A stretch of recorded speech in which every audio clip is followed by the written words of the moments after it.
Hey there, and welcome back. I'm here with my Elva race car. It's time to get the engine back together and get it running again. This car already had some decent parts in it, and it already included ARP studs. Now before I go and reinstall these, I need to make sure that these can screw in really easily by hand. Looks like that one is going all right. These seem pretty good, but I want to make sure that these are going to screw in correctly, so I'm going to use a thread chaser. This is what the thread chaser looks like, and it's similar to a tap, but it's not going to take off as much material as a tap is. It's just going to clean those threads, and I'm going to use a low power electric driver to do this.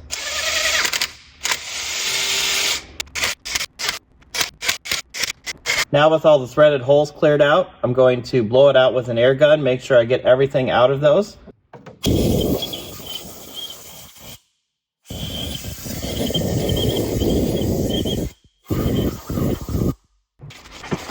And now again, keeping with the theme that we want these studs to go in very easily, I'm going to put some of this grease on the threads.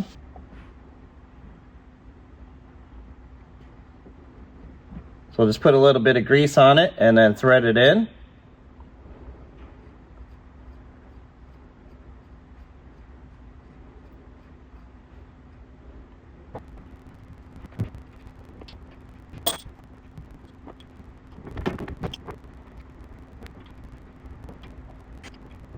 Normally you would put these all in hand tight, but I like to give them just a little bit of a turn with a tool.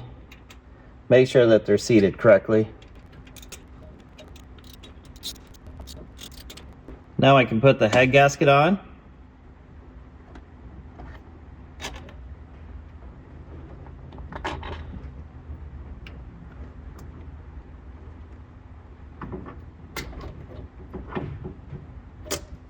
And you don't want to spray this type of gasket with a copper coating because it may react with the Viton coating that's on it.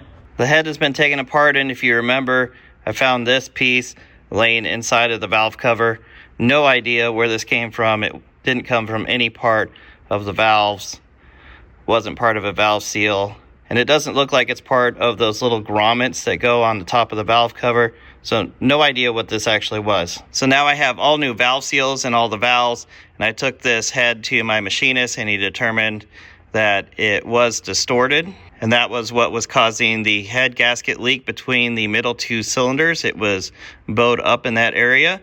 We measured the block and determined that there was nothing needed to be done to the block, so the problem was here in the head, luckily, which means now this can just go right on. I don't know how well you can see this, but I wanted to show you how well the machining came out.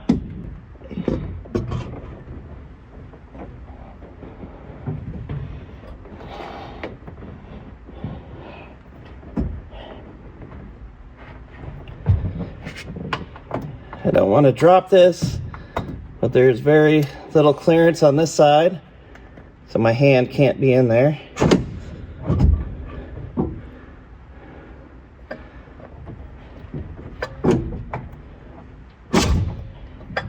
There we go. Now I can put in the push rods. I bought this set of tubular push rods from Moss Motors. So you can see the new tubular push rod compared to a stock one. Not only is this a larger diameter, but it's lighter and it's stronger. So I'll get these set in.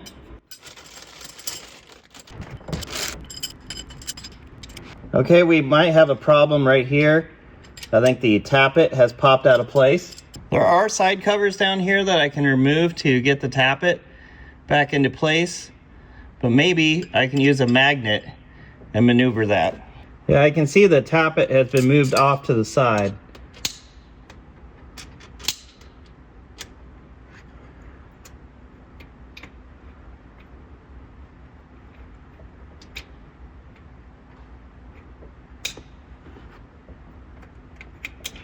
Okay, I might have got it.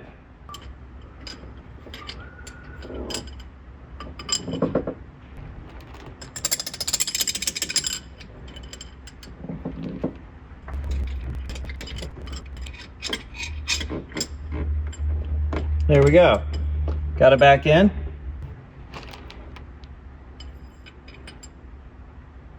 So you can see by the height of the push rods, the valves on these cylinders are closed. This cylinder is exhausting, and this cylinder is intaking air. These head studs are shared with the rocker assembly, so that will have to go on next.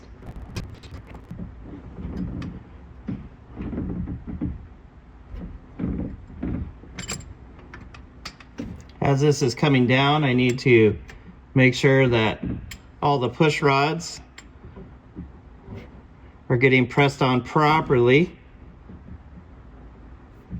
Okay, now it's time to get real dirty. For these ARP washers and nuts, you need to lubricate all of the friction surfaces. So that means both sides of the washer and the bottom of the nut. So you're going to get really dirty now.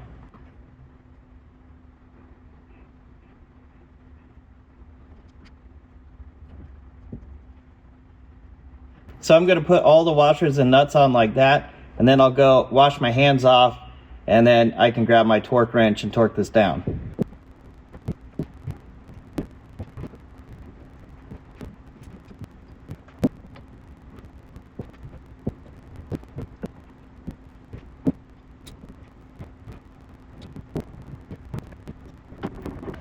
All the washers and nuts are in place. I'm going to go clean up and grab my torque wrench. Before I grab my torque wrench, I'm going to snug these nuts down just real gently. That way I don't have to take as long with the torque wrench. And I'll show you what the pattern to tighten these down is first. So you're going to start with this nut right here. And then jump up to this one. Over to this one. Down to here. Over here.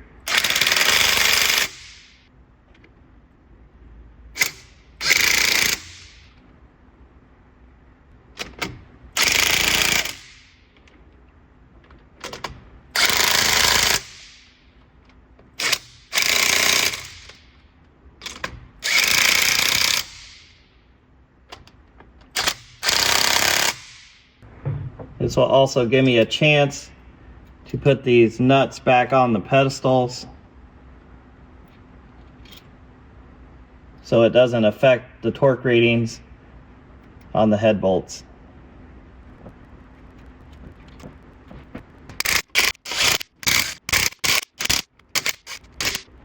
Now that everything is a little snug and I know that everything is going in straight, I can set my torque wrench to 55 foot-pounds.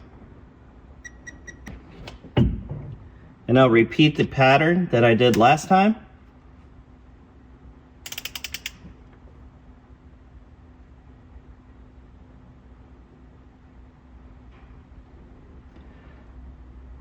I think I'm going to go up to 30 foot-pounds on all of them and then jump up to 55. You can see if I hadn't snugged those up a little bit ahead of time, it would take me forever with the torque wrench to get these tight.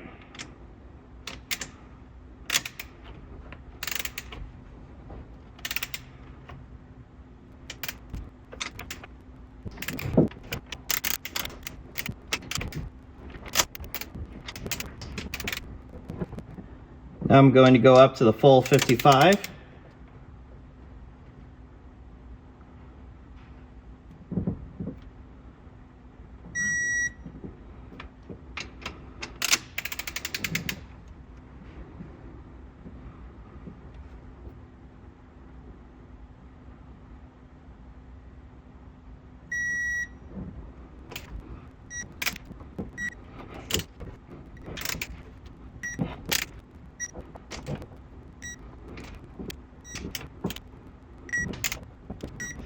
Now I need to torque down the nuts on the rocker arm pedestals, and those go to 25 foot-pounds.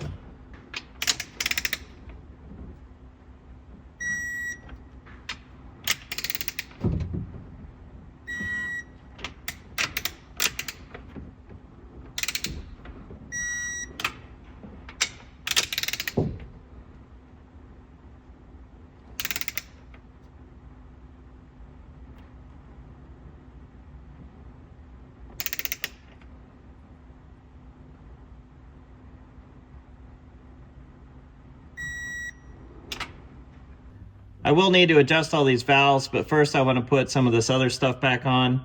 If you remember, the intake manifolds, they were just glued on, and then the exhaust manifolds had individual gaskets like this. Well, on my race cars, I like to use graphite manifold gaskets like this. They're very thick and they're very soft, so once you bolt your manifolds up to them, they really conform and seal very well. And because they didn't have a gasket here on the intake, there was a height difference between the manifolds, and they were using washers to make up that difference. So I want to make sure that the manifolds are straight and we don't have to use any washers to space that differently. So we'll start by getting the graphite manifold gasket on there.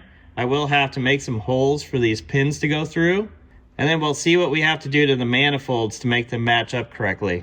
So I think what I'm going to do is put a couple bolts in this gasket so I can push it against those pins and mark where those holes need to be.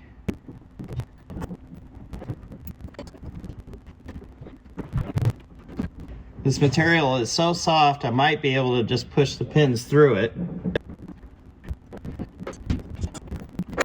Now I have good marks where those holes need to be. I'll drill those out and we can get this installed.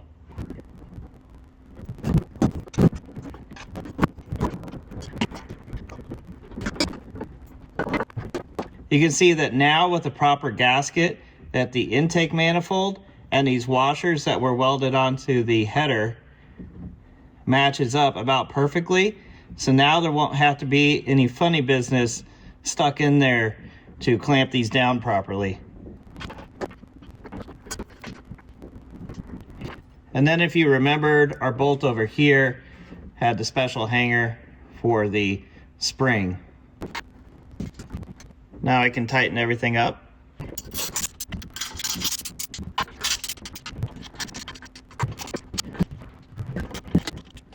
Now I can connect the hoses back up.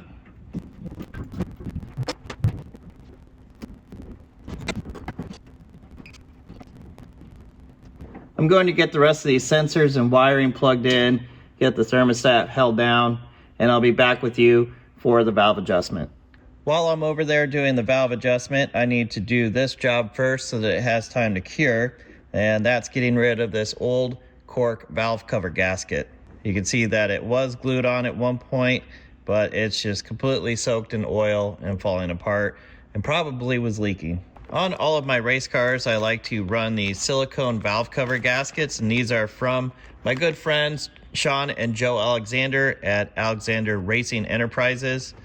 This one is made for the stock valve cover, so if I was running the stock steel valve cover, I would use this gasket. But since my car has an aluminum aftermarket alloy valve cover, I'll be using this one. The difference between the two is the shape of the gasket.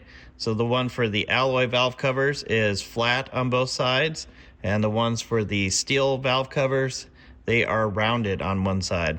I've already cleaned up my valve cover, and the mating surface is nice and clean.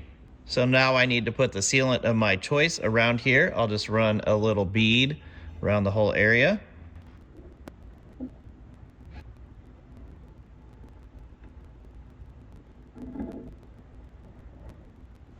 I had a slow start, but after that looks pretty good. So now I'll press the gasket on. This gasket will only be glued on the valve cover side. It will not be glued onto the head. And this gasket is completely reusable, so once we have done this, we never have to mess with it again. And it's not going to stick to the head like the cork gasket did, so it's going to come off cleanly every single time. So I just want to make sure that I have the gasket centered on there as best as I can. And then you'll want to turn it upside down and leave it on a flat surface, as flat of a surface as you can. So if you have a machined block, I'm going to go take this over and set it onto my marble block, which is completely flat, and then leave it until the sealant that you've used has time to cure.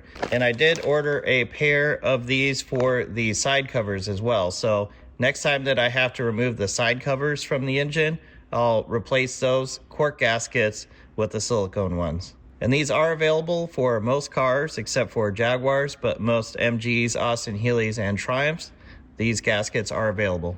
Now it's time to do the valve adjustments, and since I don't have any documentation on this cam, I'm going to set it to the original adjustment, which is 15 thousandths. So I'll be using my feeler gauge for that.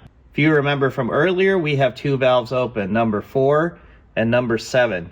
Now the easiest way to remember what valves we can adjust when we know which ones are open is on a 4-cylinder engine, just take 9 and then subtract the number of the valve. So if 4 is open, 9 minus 4 is 5, so we can adjust 5. So let's check that. That one is pretty tight.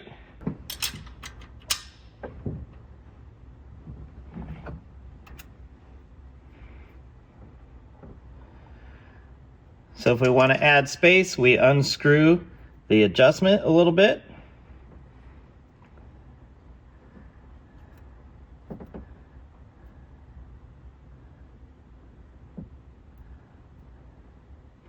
And just remember how your feeler gauge moves in and out between the valve and the rocker, and make sure that all the rest of them you're doing that same way. So now I'll try to hold the adjustment and tighten up the nut.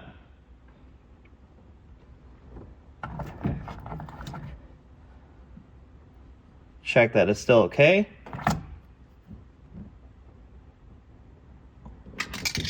And then the other one we can adjust is 9 minus 7 is 2. So that would be this one right here.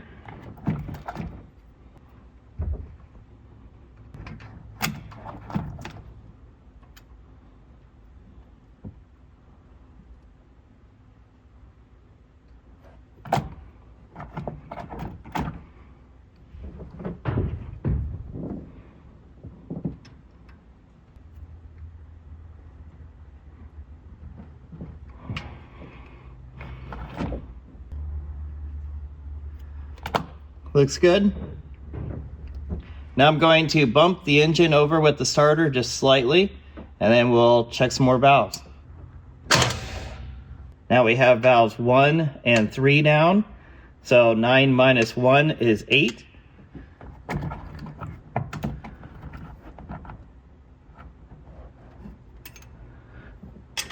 Just a little tight. And then 9 minus 3 is 6. I'll bump the starter again. Now we've got 2 and 5. So 9 minus 2 is 7. And 9 minus 5 is 4. Bump the engine again. Now we've got 8 and 6. So 9 minus 6 is 3. And 9 minus 8 is 1. And if I bump the engine again, now we've got 4 and 7 again. So we've adjusted all of our valves. I'll just double check the first ones that we did. So 9 minus 4 is 5. Looks good. And 9 minus 7 is 2. So I think we're all set. Let's put the valve cover back on and see if the engine runs.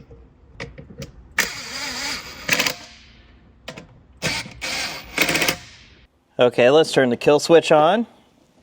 We've got power. Let's let the fuel pump run for a second. It's got to fill that carb up. Well, let's see if it runs.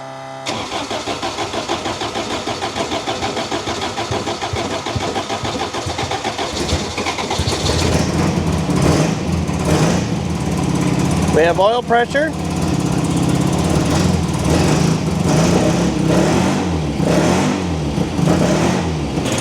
Burning off a little bit of oil or grease that must have spilled onto the header down there. If it sounds a little weird in the video, I think it's a little bit because it's reverbing against the dyno and the floor there. Also, the muffler is rusted out a little bit, but it's looking pretty good, and I'm looking forward to running this on the dyno and see what other problems we might have.